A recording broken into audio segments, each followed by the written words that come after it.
오늘도 이 자리에 임재하셔서 우리에게 은혜를 주시는 좋으신 하나님께 감사와 영광 올려드립니다. 할렐루야.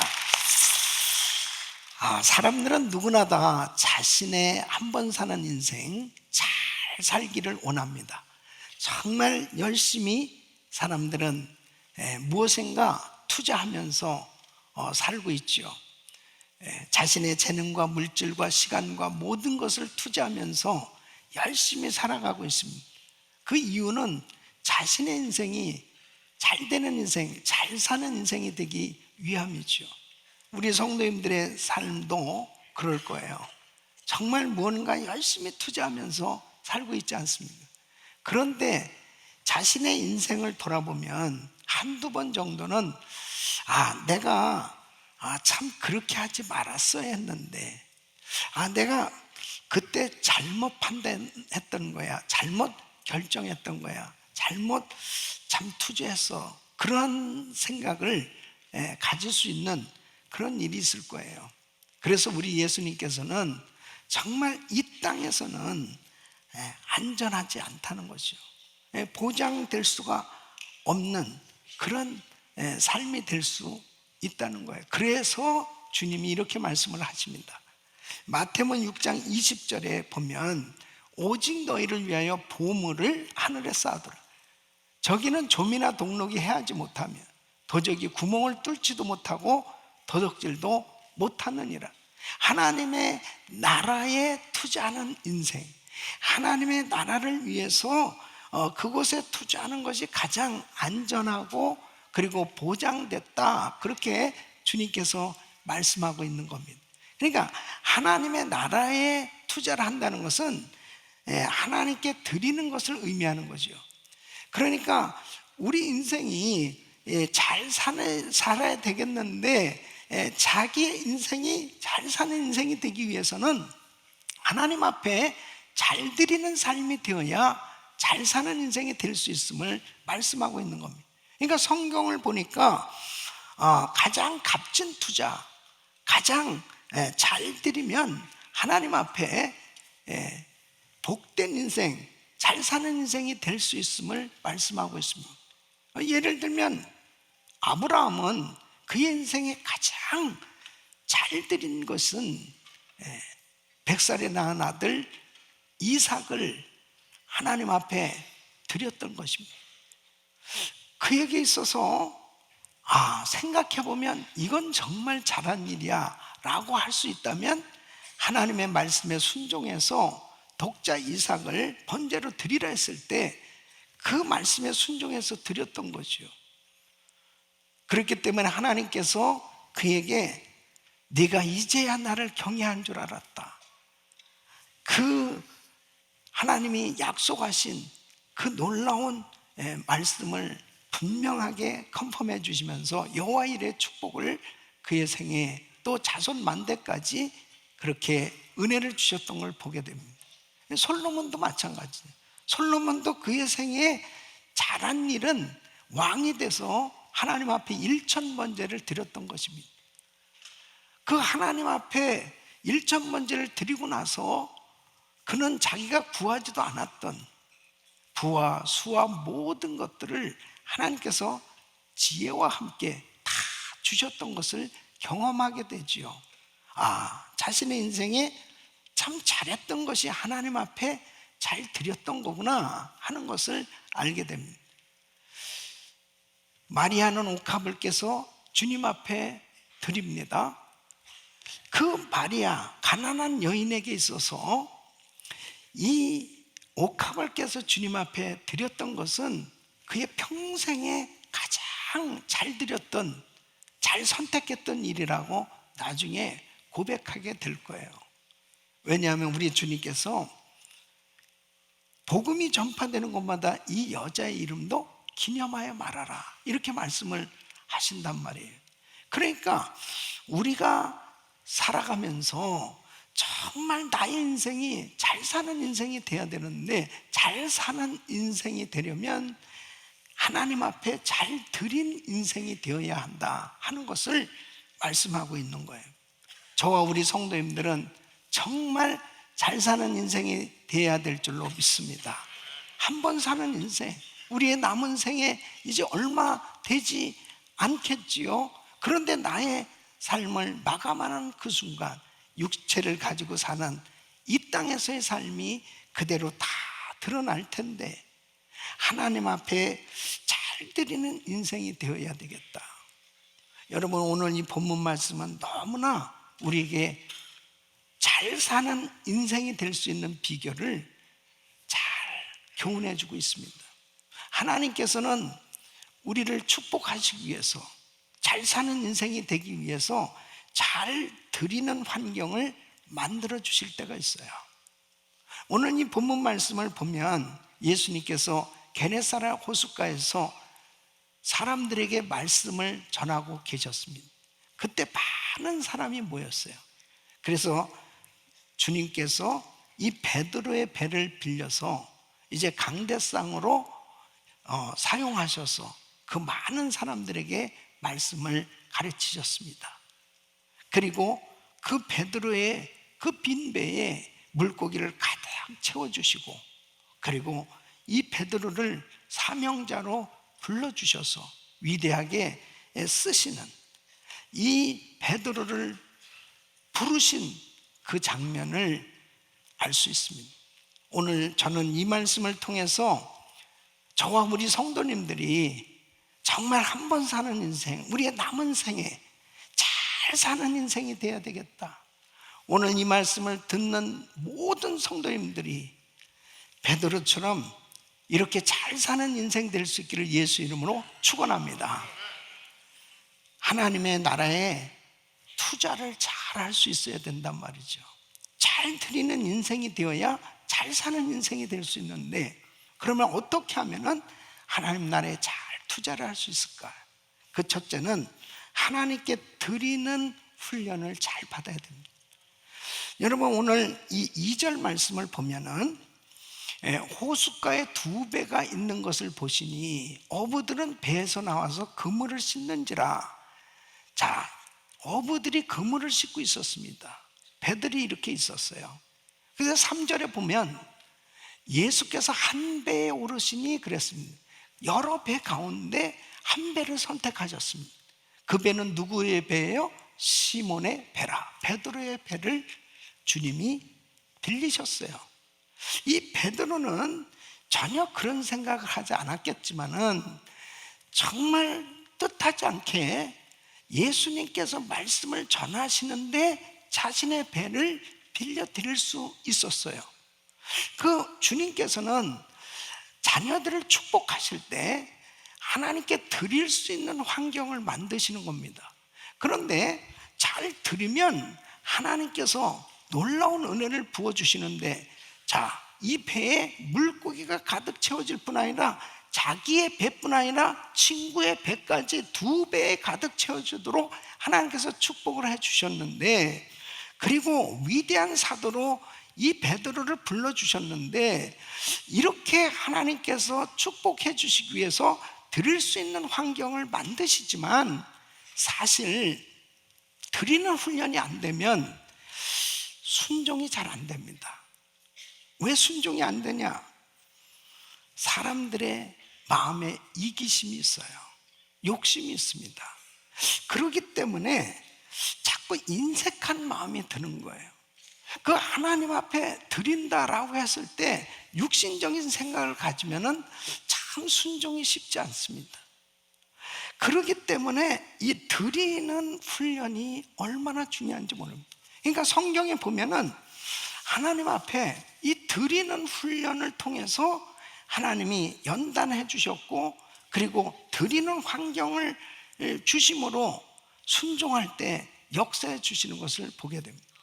그래서 마가복음 10장 29절로 30절 보면 예수께서 가라사대 내가 진실로 너희에게 이르노니 나와 및 복음을 위하여 집이나 형제나 자매나 어미나 아비나 자식이나 전토를 버린 자는, 이 버린다는 것은 드렸을 때 먼저 그의 나라와 그의 의를 구하는 거예요. 복음과 주를 위해서 드렸을 때 금세에서 집과 형제와 자매와 모친과 자식과 전토를 몇 배나 받아요? 100배나 받고 이럴 때 크게 몇 배나 받아요? 100배나 받고 핍박을 겸하여 받고 내세 영생을 받지 못할 자가 없느니라. 그 하나님 앞에 주와 복음을 위해서 이렇게 자신의 것을, 집이나 가족이나 땅이나 주님 앞에 드렸을 때, 투자했을 때 주님께서는 100배나 더해 주시겠다. 자, 누가복음 18장 29절 30절 말씀은 내가 진실로 너희에게 이르노니 하나님의 나라를 위해서 하나님의 나라에 투자를 하는 거예요. 집이나 아내나 형제나 부모나 자녀를 버린 자는 금세에서 몇 배를 받아요? 여러 배를 받고 내세 영생을 받지 못할 자가 없느니. 그럼 사람들이 투자를 했는데 100배를 얻는다고 할 겁니다. 여러 배를 얻는다고 하면 투자 안 할 사람이 어디 있겠어요? 그렇잖아요? 투자 안 할 사람이 없습니다. 사람들이 다 이윤을 얻기 위해서 열심히 투자를 하는 건데, 아니 이런 투자가 어디 있겠냐고요. 100배를 얻는다, 여러 배를 얻는다, 이거는 정말 보장이 됐다면 투자 안 할 사람이 없을 거예요. 그런데 하나님의 나라에 투자하는 것은 드리는 훈련이 되지 않으면 안 된다니까요. 우리 사랑하는 성도 여러분, 하나님 앞에 12의 1을 누가 드릴 수 있겠어요? 누가 하나님 앞에 감동이 되어졌을 때 그 감동에 순종해서 드릴 수 있어요? 평소에 작은 일에 충성하는 것처럼 드리는 훈련이 되어질 때, 하나님 앞에 말씀에 순종이 되어질 걸 믿으시고 드리는데 성공하시기를 예수 이름으로 축원합니다. 두 번째는 하나님의 말씀을 듣는 것이 중요합니다. 누가 하나님 나라에 잘 투자하고 잘 드려질 수 있느냐? 바로 잘 말씀을 듣고 그 말씀을 그대로 순종하는 그 사람에게 이런 은혜가 임하는 겁니다. 자, 보세요. 3절 말씀을 보면 배에서 무리를 가르치시더니 그랬습니다.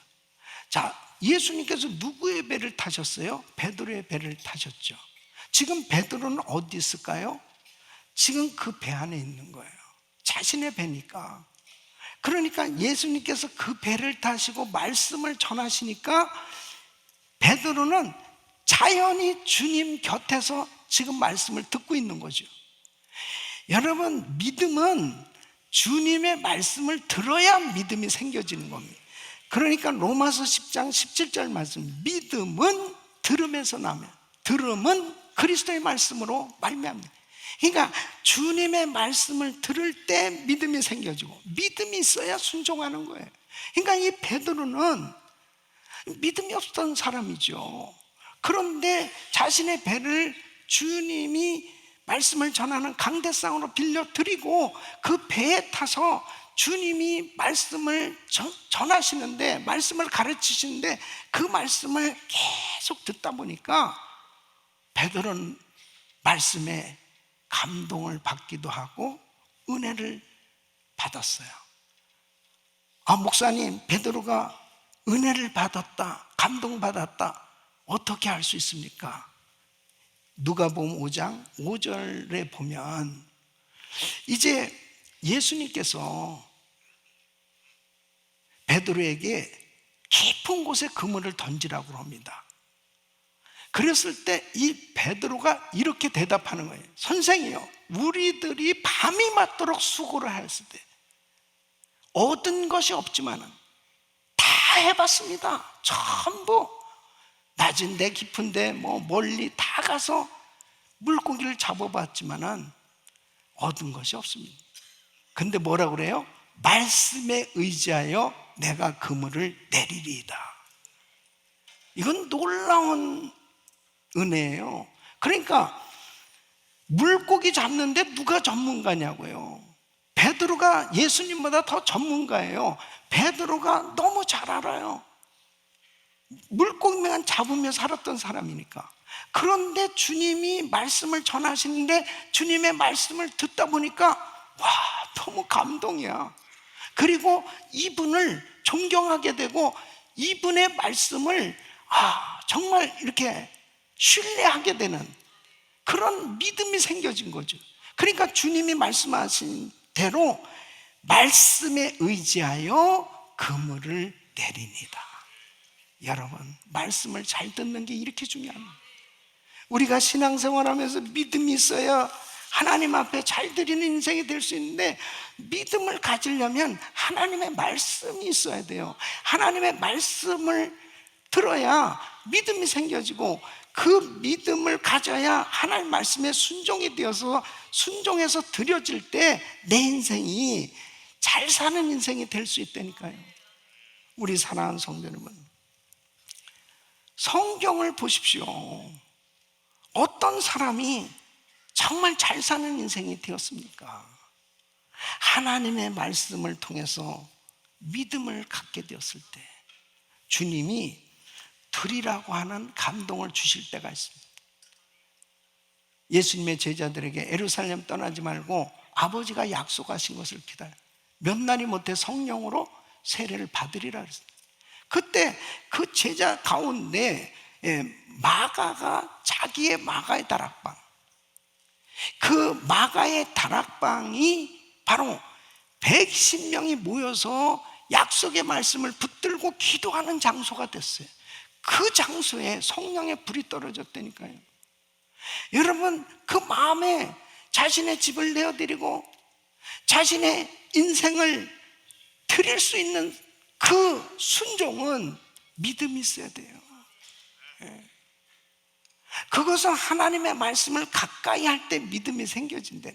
사랑하는 성도 여러분, 일하는 사람일수록 바쁠수록 정말 많은 사역을 하면 할수록 더 말씀 묵상하고 더 예배의 자리에 있고 더 하나님의 은혜를 받으면 하나님의 은혜로 승리하는 삶 되는 줄로 믿습니다.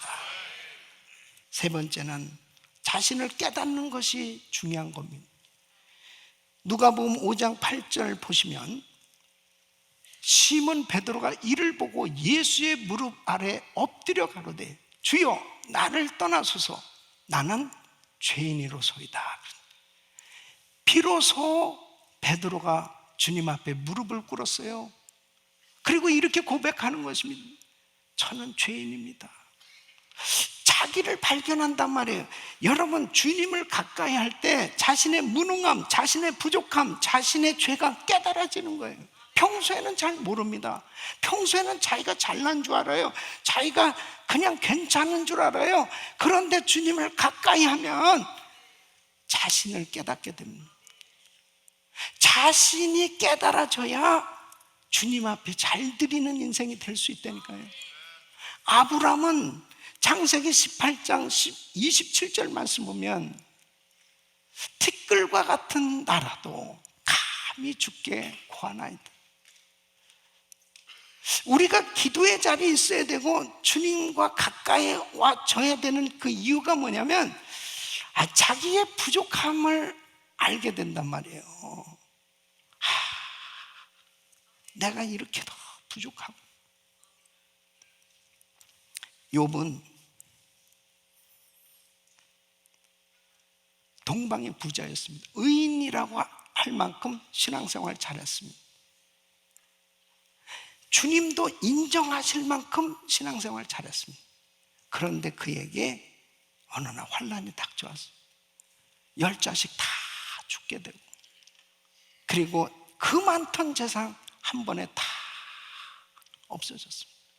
머리부터 발끝까지 악창이 나고 이제 뼈만 앙상한, 그야말로 언제 죽을지 모르는 그런 병으로, 그야말로 그 모습만 보면 정말 그 부인이 저주하는 것처럼 그렇게 아무것도 남는 게 없었어요.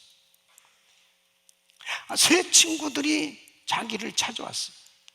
위로한다고 말했지만 그 위로가 아니고 정말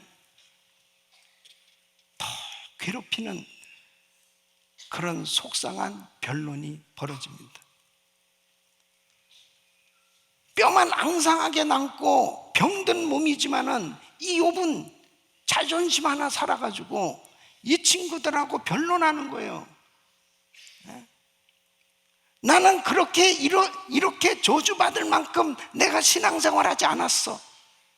너희들이 날 알아? 그러면서 계속해서 그 친구들하고 변론하면서 시간을 보내고 있다가 이 욥이 하나님 만나죠. 욥기서 42장 5절로 6절에 이렇게 고백합니다. 내가 주께 대하여 귀로 듣기만 하였사오니 이제는 눈으로 주를 배움나이다. 그러므로 내가 스스로 하나고 티끌과 재 가운데서 회개하나이다. 주님을 만나니까 내가 그렇게도 부족했구나. 회개하지 않을 수 없는 그런 자기 자신을 발견하잖아요. 그때 하나님께서 욥을 다 회복시켜 주신 줄로 믿습니다. 깨끗하게 고쳐주시고 잃었던 거 다 더 2배나 갑절이나 더 얻도록 하나님께서 넘치도록 은혜를 주신 걸 보게 됩니다. 자기를 깨닫는 게 축복이에요. 이사야 선지자는 성전에서 주님을 만납니다. 이사야서 6장 5절에 보면 그 주님을 만나고 나서 한 고백이 이거예요. 화로다 나여 망하게 돼. 나는 입술이 부정한 사람이에요. 입술이 부정한 백성 중에 거하면서 만군의 여호와이신 왕을 배웠습니다. 선지자는 말하는 사람이잖아요. 하나님의 말씀만 전해야 될 사람인데 주님을 만나고 나서 보니까 입술이 그렇게도 부정한 거예요. 그렇게도 부정한 거예요. 부정한 자기의 입술을 깨닫게 됩니다. 그때 주님께서 주시는 은혜로 회개되어졌을 때 그는 온전히 주님 앞에 드려지잖아요. 주여 내가 여기 있사오니 나를 보내소서. 하나님 앞에 드려지는 그런 인생이 된 거예요. 잘 드려진 인생, 잘 사는 인생이 됐던 것을 보게 됩니다. 여러분, 저와 우리 성도님들이 정말 우리의 남은 생애가 멋진 인생이 되려면 하나님 앞에 깨달아야 됩니다. 회개할 수 있기를 바랍니다. 철저히 자기 자신을 깨닫고. 사도 바울도 그렇지 않습니다. 바울은 자기가 제일 잘 믿는다고 생각한 거예요. 자기만큼 율법에 대해서 잘 알고 그렇게 신앙생활 잘하는 사람 없다고 착각했어요. 그가 예수님을 만나고 난 다음에 디모데전서 1장 15절에 보면 죄인 중에 내가 괴수다. 주님을 가까이 하고 주님을 만나게 됐을 때 비로소 자신을 깨닫는 거죠. 그럴 때 사도 바울은 주와 복음을 위해서 자신의 모든 인생을 다 바칠 수 있었어요. 복음 때문에 매를 맞고 그렇게 엄청난 어려움을 겪으면서도 그는 조금도 유동하지 않았어요. 자기를 걱정하는 성도들 향해서 기뻐하라고. 그러면서 그렇게 자신의 인생을 온전히 주님 앞에 드릴 수 있었던 거예요. 자기를 발견했단 말이에요. 난 영원히 저주받아 지옥 갈 수밖에 없는 이런 죄인인데 하나님 나를 일체 오래 참으셨구나. 하나님 나를 긍휼히 여기셔서 나를 충성되게 여기서 나에게 직분을 맡겨주시고 나를 이렇게 불러준 하나님 감사합니다. 이 자신을 깨닫는 것이 이게 얼마나 큰 은혜인지 모릅니다. 사랑하는 성도 여러분, 우리의 신앙생활이 좀 더 깊어지기 위해서는 정말 말씀을 가까이 해야 됩니다. 그리고 예배 가운데 주님의 임재를 경험하고 이렇게 이사야 바울처럼 주님 만나는 이런 은혜가 있기를 바랍니다. 그래야 자기를 전폭적으로 드릴 수 있습니다. 자기를 깨닫지 못하니까 온전히 받쳐지지 못합니다. 남이 자꾸 보여주는 것입니다. 그리고 자꾸 비교하게 되고, 그리고 신앙의 깊이가 없어지고 어린애들처럼 그냥 말씀은 알아도 순종이 안 되는 거예요. 그러니까 내 생에 정말 잘 사는 인생이 되려면 자신을 깨닫고 철저히 회개하고 말씀대로 순종되어졌을 때 온전히 드려질 수 있는 줄로 믿습니다. 마지막으로는 사명자로 헌신하는 것이 축복이에요. 여러분, 누가복음 5장 10절로 11절 말씀 보면 세베대의 아들로서 시몬의 동업자인 야고보와 요한도 놀랐어요. 예수께서 시몬에게 일러 가실 때 무서워 말라, 이제 후로는 내가 사람을 취하리라 하시니 저희가 배들을 육지에 대고 모든 것을 버려두고 예수를 쫓으니라. 베드로는 이제 사람을 낚는 어부로 우리 주님이 부르시는 거예요. 그때 베드로가 이제 모든 것을 버려두고 예수를 쫓았다고 그랬습니다. 이렇게 베드로가 사명자로 부름을 받고 헌신했을 때 그의 인생의 가장 큰 전환점은 주님이 이제 너를 사람을 낚는 어부로, 내가 사람을 취하는 하나님의 종으로 너를 부르리라, 내가 너를 쓰리라. 그랬을 때 베드로가 순종되어졌기 때문에 배를 버려두고 예수를 쫓았을 때 그의 인생은 사명자로 헌신했을 때 어떤 인생이 됐습니까?